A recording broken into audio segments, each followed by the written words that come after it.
The Law and You, a look at laws in St. Vincent and the Grenadines which affect our daily lives. The Law and You, presented by lawyer panel P.R Campbell QC and brought to you on SVG-TV as a public service. Ladies and gentlemen, brothers and sisters, boys and girls, greetings. Welcome to another presentation in this public service nation-building series, The Law and You. This is program 909, coming to you on Monday the 13th of August 2018. On this program, I will speak to you on the topic, the Census and Statistics Act. But before getting into the topic, a few preliminary comments. First of all, and as usual, deepest condolences go out from me to all families which have suffered recent bereavements.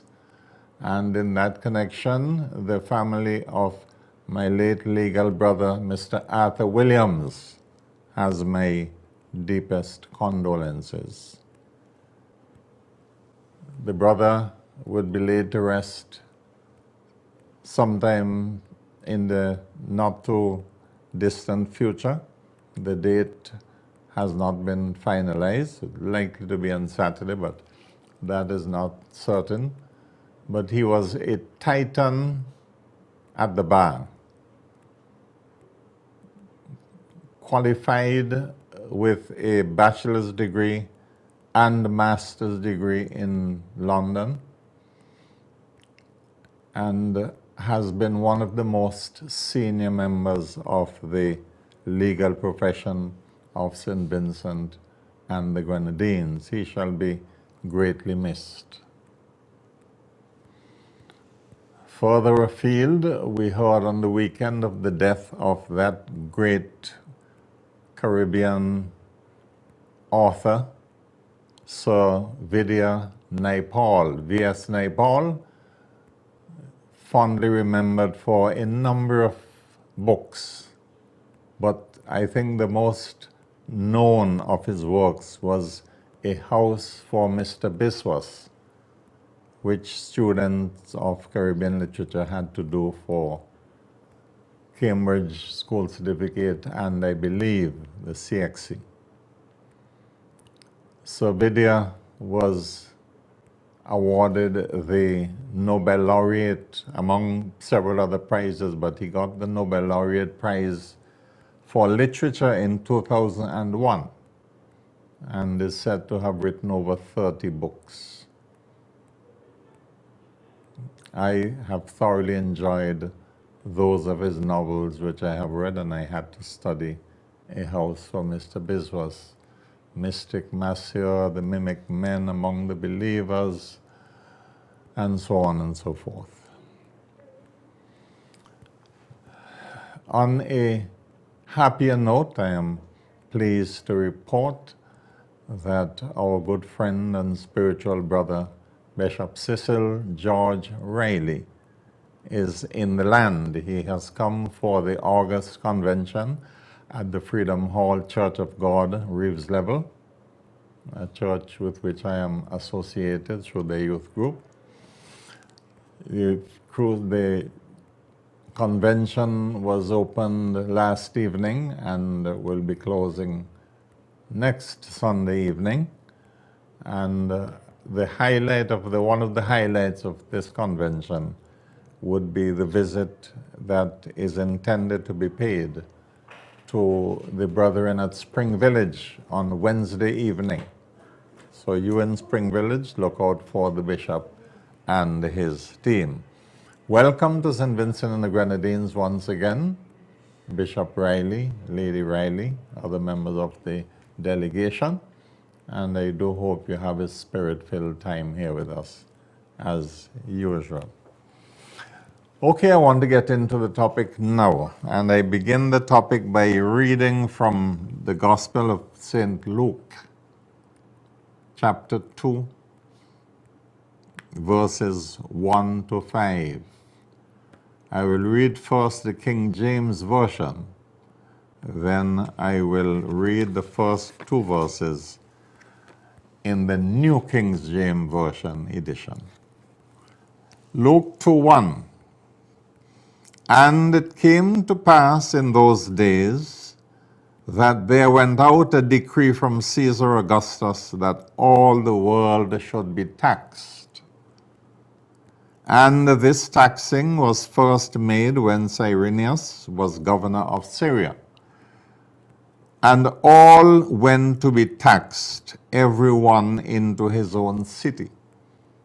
And Joseph also went up from Galilee, out of the city of Nazareth, into Judea, unto the city of David, which is called Bethlehem, for he was of the house and lineage of David, to be taxed with Mary his espoused wife, being great with child. That is the King James Version. The New King James Version says, and it came to pass in those days that a decree went out from Caesar Augustus that all the world should be registered. Verse 2. This census first took place while Quirinius was governor of Syria. I'm sure you'll spot the difference. The old King James Version used the word tax, which we all grew up on. But the modern translation is census, registered. Therefore, the activity of taking a census is an activity going back into the centuries. And I want to look at our Census and Statistics Act, which was first codified in 1983 and now finds itself as Chapter 263 of the revised version of the Laws of St. Vincent and Grenadines, 2009. Basically, a census is the gathering of information by the governmental authorities from the citizens of the country, a gathering of information.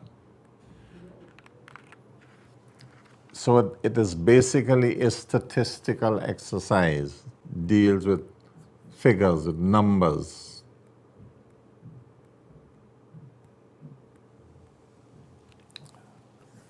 When I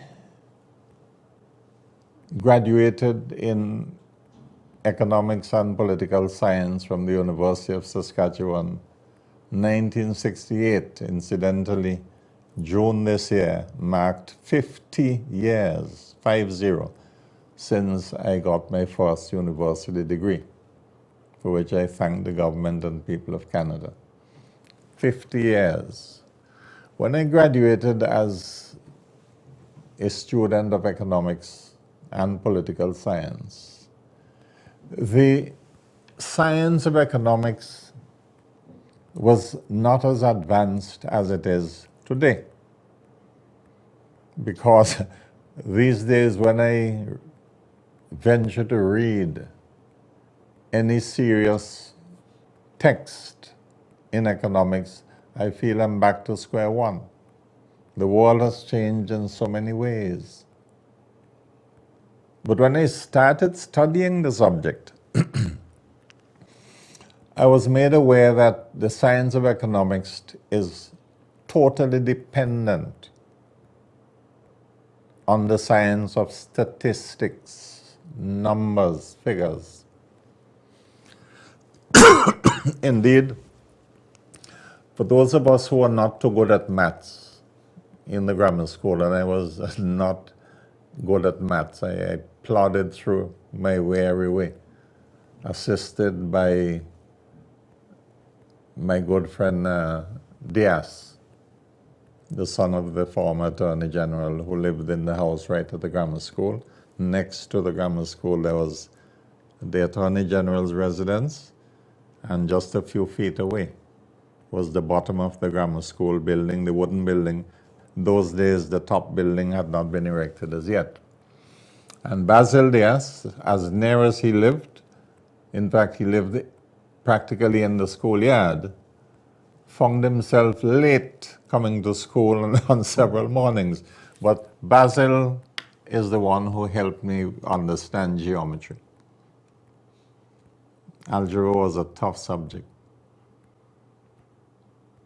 But I quickly developed a respect for mathematics and mathematicians. Sorry. Excuse me.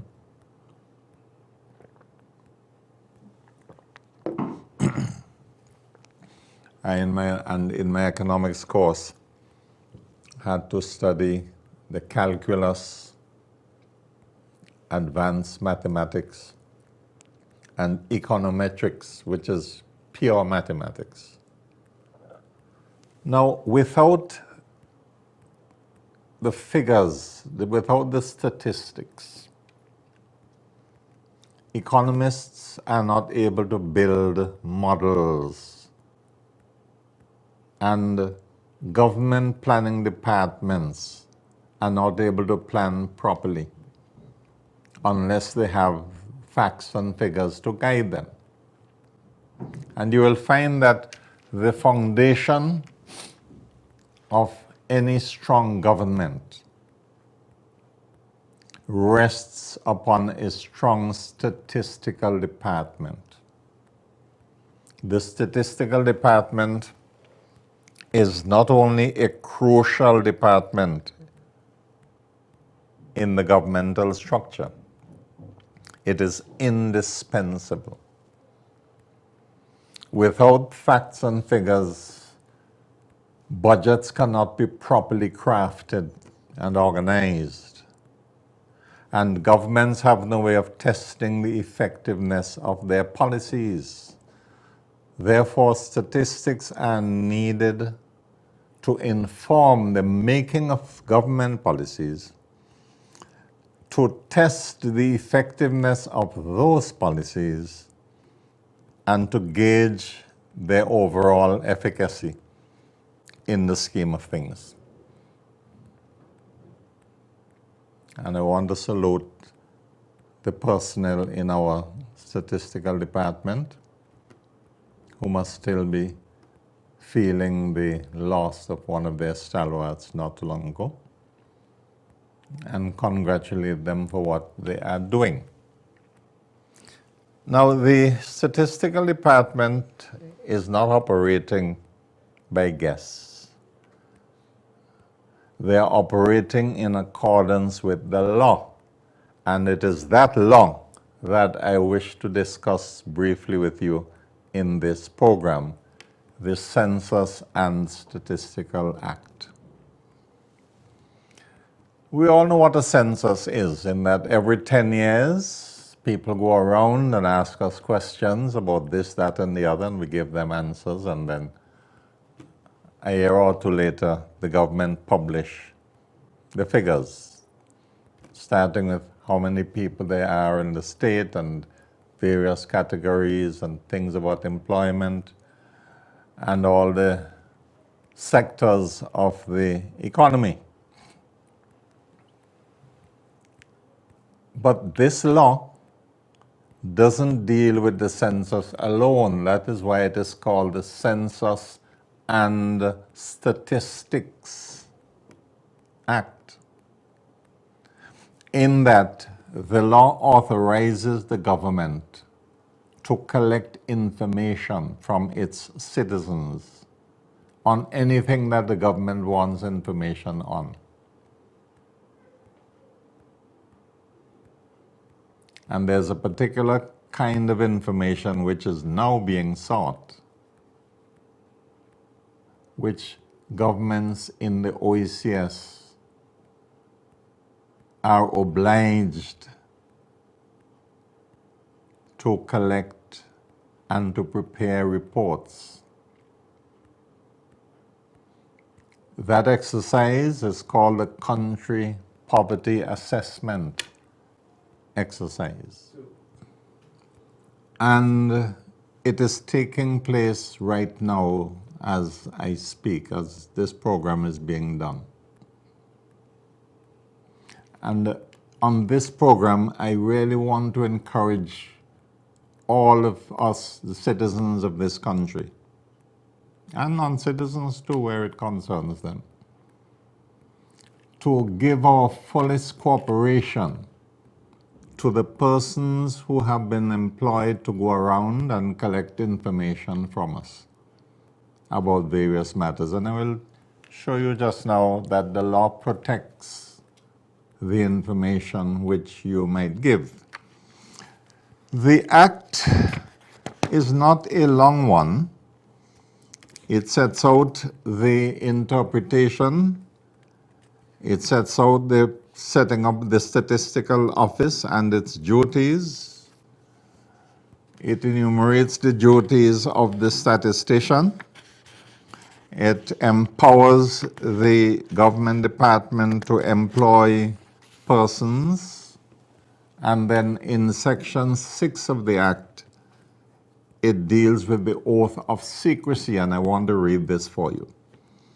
Section 6, subsection 1 says, every person employed in the execution of any duty under this Act shall, before entering upon his duties, take and subscribe the oath set out in the schedule.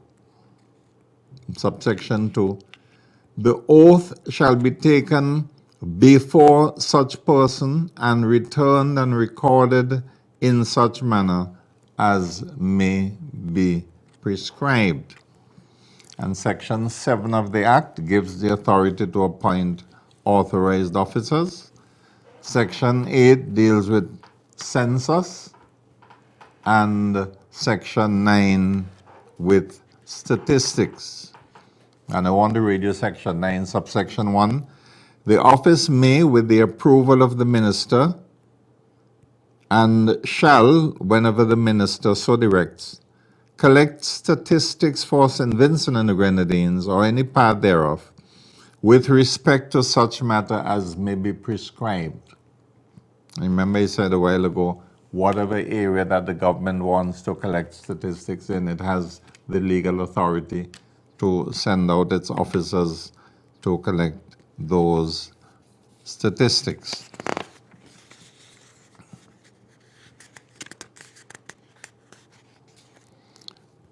Now, use of sampling methods, 10, 11, publication of statistics. 12, power to obtain particulars, access to records, etc.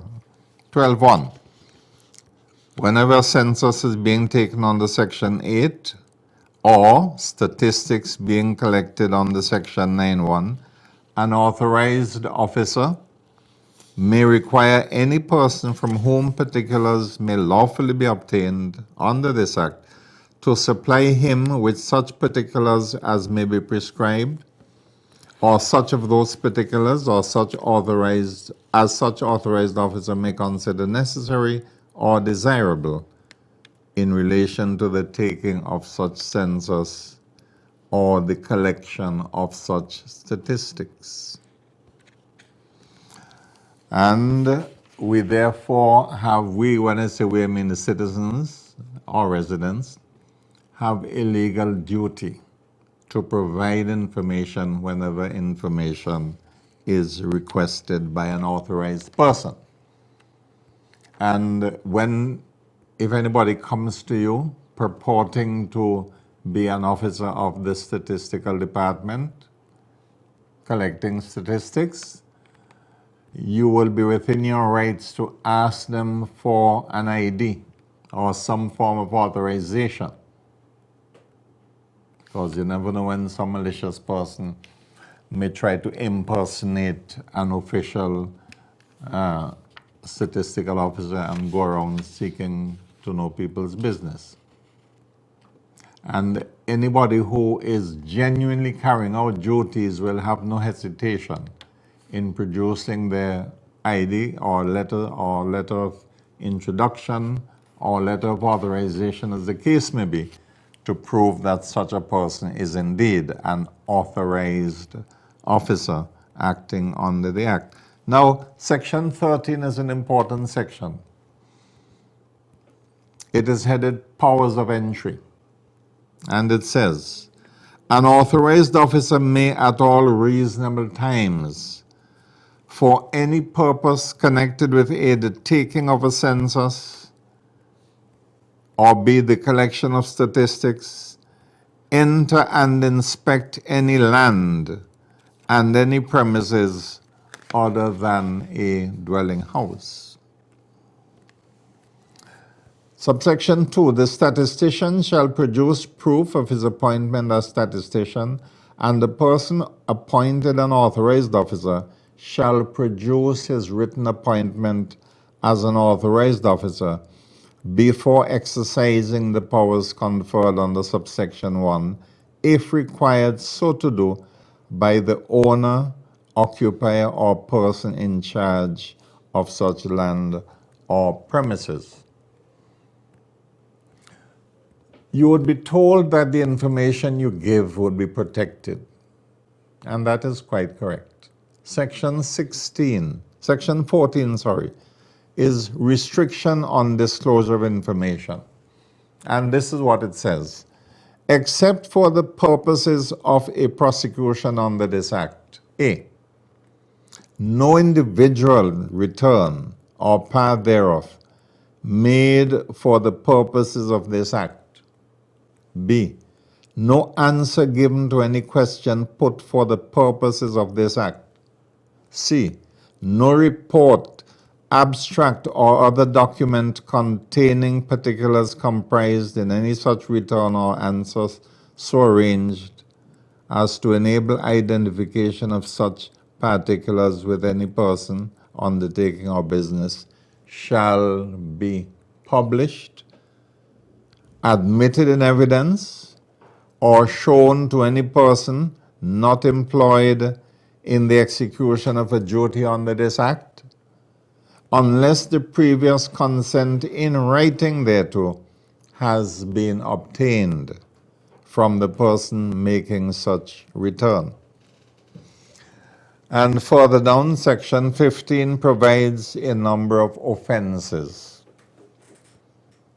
Any person being employed in the execution of any duty under this act who, and it goes on, by virtue of such employment becomes possessed of any information which shall, or who before such information is made public in accordance with the provision of this act, directly or indirectly offer public or for personal gain. B, without lawful authority, publishes or communicates any information acquired by him. C, knowingly compiles for issue any false in statistics or information. B, knowingly makes any false statement or does any act calculated to affect the correctness or accuracy of any information, is guilty of an offense and liable to imprisonment for 1 year. Therefore, the statistical employees, the persons who go around collecting information, know full well that if they fool around and disclose persons' private business without authority, they can be charged, and if found guilty, they can be liable to imprisonment for up to 1 year. And subsection 3 goes on to prescribe that any person who hinders or obstructs an authorized officer or who fails to duly complete any return or who transmit or deliver in accordance with such direction as may contain therein or given to him such return form or other document duly completed, or fails to answer any question lawfully asked by an authorized officer, and so on, is guilty of an offense and liable to a fine of $200, and if the offense is continued after the conviction, to a further fine of $10 for each day on which the offense is so continued. In summary, the Census and Statistics Act is a serious piece of legislation. It provides penalties for those who do not provide the information, so that when the authorized officers come around and ask you questions, please cooperate with them. The information is not collected for any sinister purpose. And the information collected by the statistical department cannot be given to any other department of government. For example, information you give to a statistical officer cannot be given to the income tax department or the police without your permission. But we have a duty, all of us under the Act, to provide the information required by the authorities through their duly authorized agents. Because without this information, proper planning cannot be undertaken. And this country poverty assessment project, which is embarked upon, and which you hear notices on the radio asking you to cooperate, take it seriously. Take it seriously. When our ministers go abroad to conferences, they need to take up-to-date and accurate statistics with them. They can't just go to a conference and when asked what is the position in St. Vincent and Grenadines, say, well, we don't know, but I could make an educated guess. No, they have to have information, facts and figures. When we go out seeking for financial assistance from international bodies or indeed from other governments, our ministers have to have information in the form of statistics. I know because I was a government minister for 8.5 years. And when you go to some of these conferences, you have to be up there with your facts and figures in order to make proper representation on behalf of our country. Now, occasionally, you will hear politicians on one side discouraging people from cooperating with government officers when they come to collect information. Don't bother with such discouragement. Because without that information, no government can perform properly.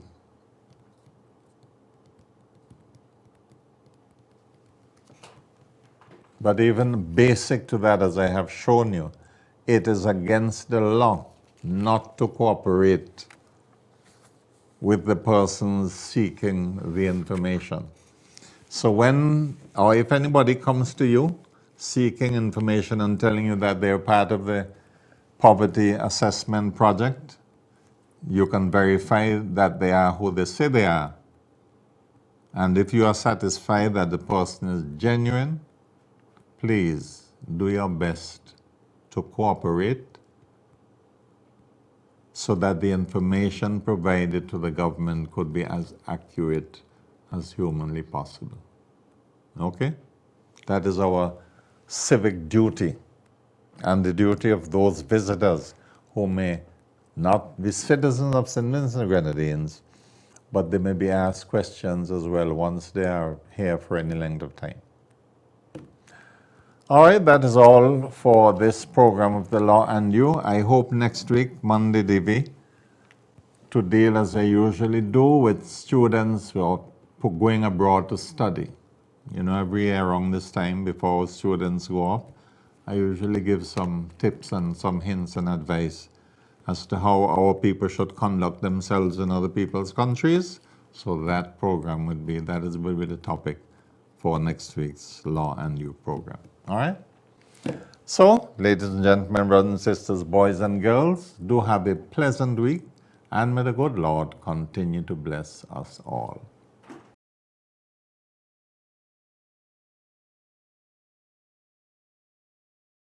The Law and You, a look at laws in St. Vincent and the Grenadines which affect our daily lives. The Law and You, presented by lawyer panel P.R Campbell QC and brought to you on SVG-TV as a public service.